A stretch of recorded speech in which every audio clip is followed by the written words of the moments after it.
6 vrienden sprongen het water in Dokkum. Bij deze actie hoop je zich genoeg hield op te helpen om Stichting Nocht en Wille te helpen het therapeutische zwembad te realiseren. De prestatie op zich, die zij je het deel zetten, die is onvoorstelbaar.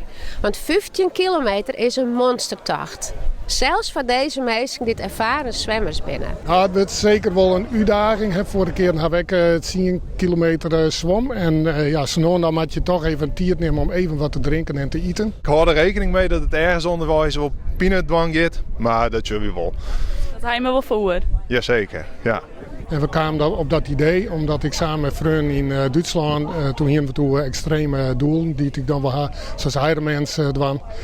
En dit keer zoeken we dan een extreme afstand zwemmen voor een goed doel. Zo'n therapeutisch zwembad is gewichtig nevens Mariska en Saya. Nou ja, de cliënt zit er natuurlijk de hele dag eigenlijk in een rolstoel. En haar last van druk plakken, nou weet ik het wat. En op die manier kun je ze gewoon echt even helemaal vrij wezen. Warme water is heel belangrijk voor de spieren. Van mensen niet spastisch binnen of niet heel stief binnen. Er binnen al acties houden om geld in te samelen, maar ze binnen er nog net.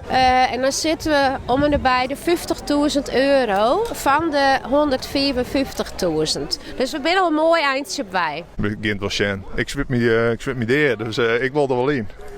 En na 5 uur komen ze dan eindelijk om in Kolm. Ja, het ging wel goed. Maar het laatste part die wel heel zwier. De linker schouder, dat wie op een gegeven moment wel kleren mooi. Maar ja, ik moest erop. Ik ben wel wurg, maar net kapot. Ja, nou echt die meesten die onderwijs stien en heren, het weer helemaal geweldig.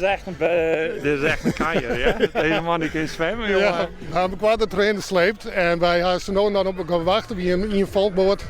Maar het is echt superleuk om samen te dwalen. Ik hier zelf het horloge wat let onzet, dus ik dacht van nou eigenlijk moest ik dat stukje er een bij zwemmen.